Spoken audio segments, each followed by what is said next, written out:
Dragi stolno-teniski prijatelji, u današnjem videu demonstrirat ću vam kako zalijepiti gume na reket. Pa počnimo sa time što nam je prije svega potrebno.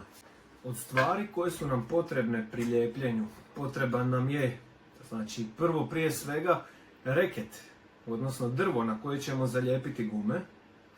Potreban nam je jedan par guma koje ćemo zalijepiti. Crvena i crna, u zadnje vrijeme moguće je koristiti umjesto crvene i zelenu, plavu i rozu boju, što je meni apsurdno pravilo, ali nema veze. Potrebno nam je vodeno ljepilo. Vodeno ljepilo je novije ljepilo nakon promjene koja se dogodila i ono je malo drugačije od starih ljepila, duže drži i vidjet ćete kako se koristi. Potrebna nam je štipalica i spužvica na njoj sa kojom ćemo razmazivati ljepilo. I na kraju su nam potrebne škarice sa kojima ćemo rezati gumu, zato što gume dolaze u četvrtastom obliku i potrebno ih je nakon što se zalijepe na drvo odrezati u obliku samoga drva. Zato su potrebne dobre i oštre škare. Ove koje ja koristim nisu namijenjene za gume, nego napravljene su za rezanje kabela. Škarice za rezanje kabela su jako dobre i odlično funkcioniraju sa stolno-teniskim gumama. Evo ja ove koristim već preko 10 godina. Krenut ćemo sa time da ćemo otvoriti ljepilo i da ćemo na svaku gumu izliti određenu količinu ljepila.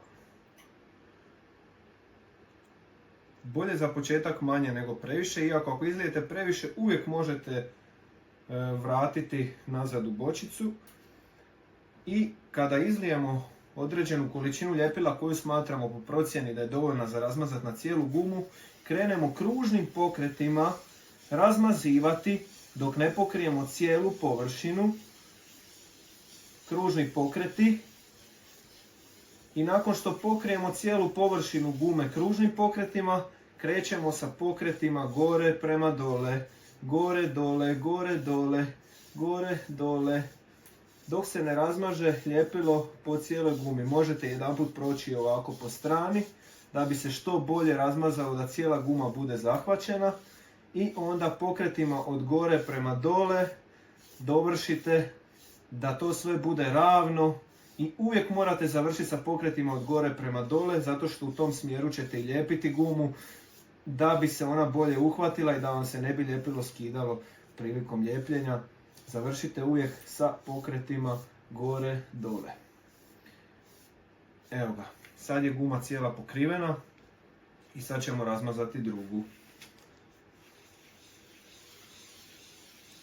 Dobro je da koristite neku neklizavu podlogu, znači podlogu koja vam se neće klizati, da vam guma ne bježi naprijed nazad, nego da čvrsto stoji dok razmazujete ljepilo po njoj.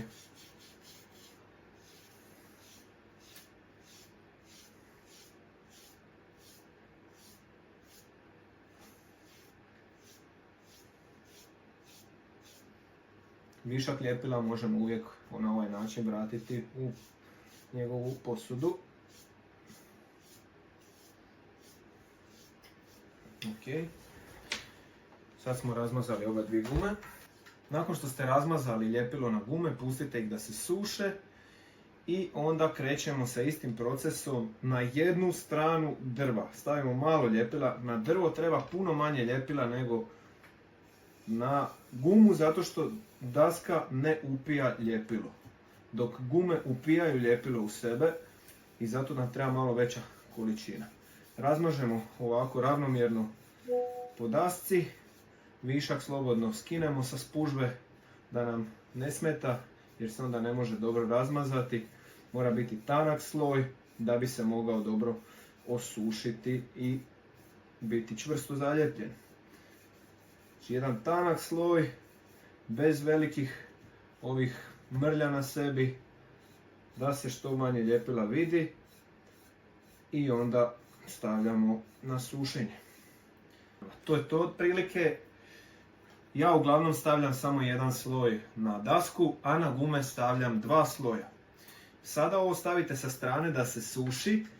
Kako ćete znati kada je suho ljepilo? Kada bude guma ili kada bude drvo na koje ste namazali potpuno prozirno. Evo vidite, ova je gotovo skroz osušena, dok recimo ova guma još uvijek nije osušena, još uvijek se vidi puno bijelog od ljepila. Kao što sam rekao, osobno uvijek stavljam 2 sloja ljepila na gume da se bolje uhvate.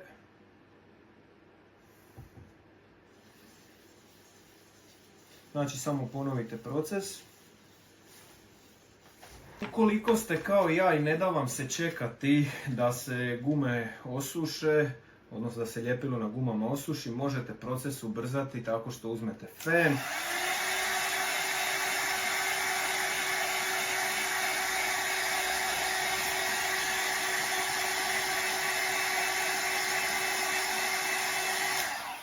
I sa fenom ih za sekundu osušite. Gledajte ovo, potpuno bijela guma.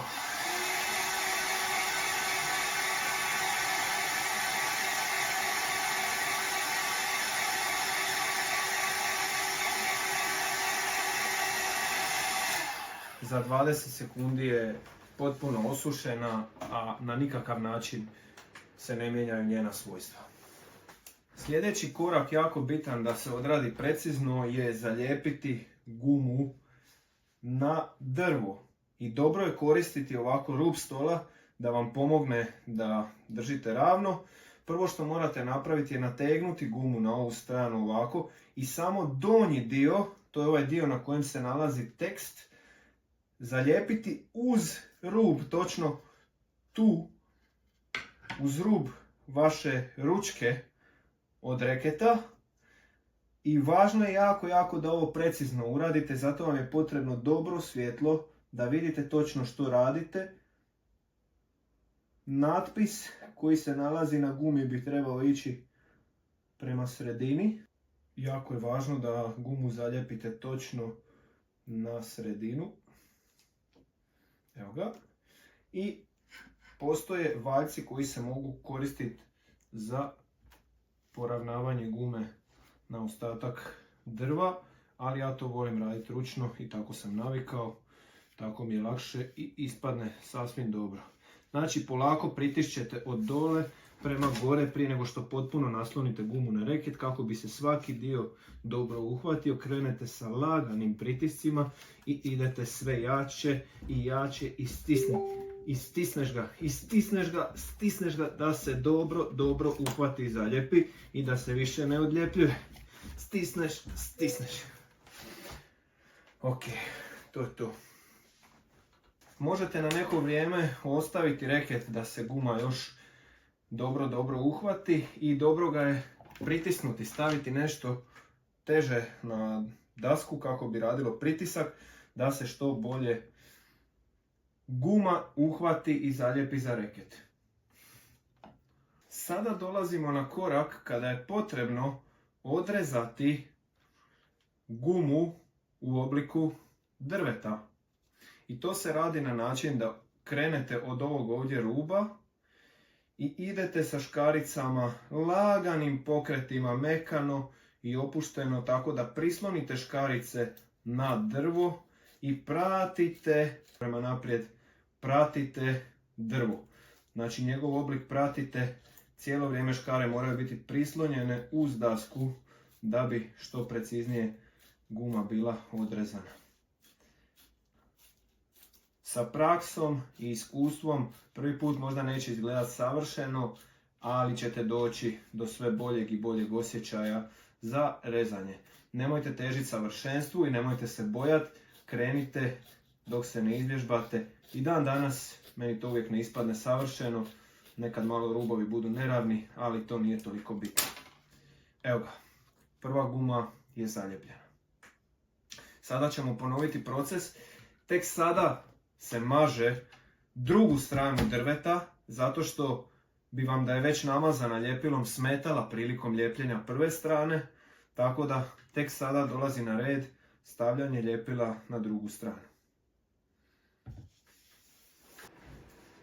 Sada kad smo namazali i osušili drugu stranu drveta, ponavljamo isti proces, prislanjamo gumu, krećemo od dole i stišćemo prema gore, prema naprijed.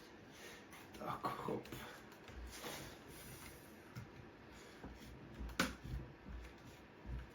I pustimo malo. Sada režemo drugu stranu.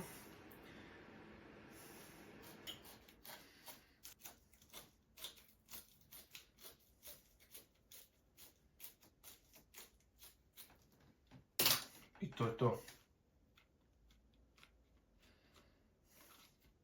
I sada, kad je reket zaljepljen sa oba dvije strane, još jedna zadnja stvar koju možemo napraviti, ako želimo, no nije nužna, je staviti nekakvu ljepljivu traku na rub.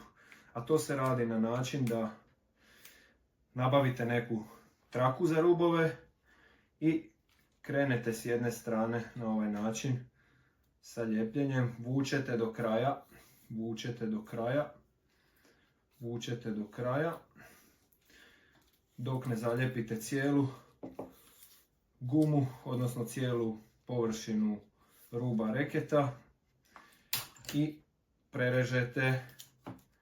To je to. Ova traka služi za zaštitu drva, ukoliko lupite od stol, da vam se drvo ne ošteti. Reket je sada gotov.